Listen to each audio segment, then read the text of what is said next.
tarozi uradi, mana qancha tanishlarim bor. Men spesialni gapiraman, menga anaqa kerakda, nima deydi, insightlar kerak-ku.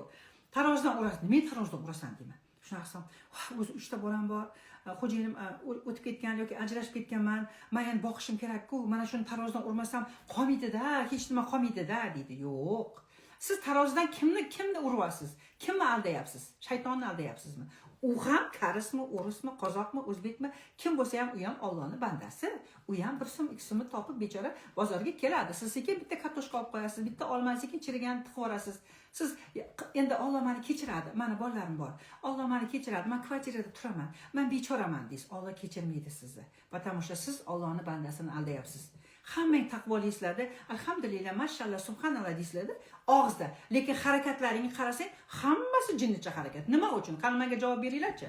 Yana bir nima desam, nimaga ro'mollilar gapiraverasiz deydi.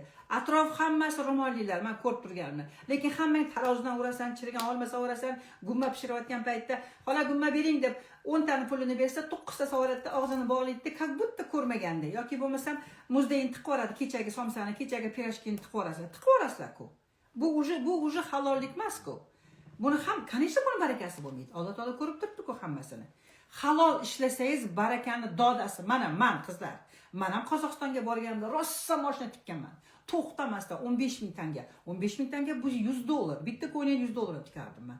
Mana shunday gazini bosib, kechasi uxlamasdan, o'lib tirilib, bittasini aytsam, boshlig'imga bittasini aytmasdim. Ikkita ko'ylak zakaz olsam, bittasini aytardim-da, bittasini aytmasdim.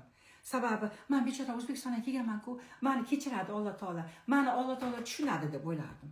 Men kimni kiydiryapman shu yerda? Qarang-da, u ham Allohning bandasi-ku. Mana shundan keyin yedim, topdim, million pul topdim Qozog'istonda.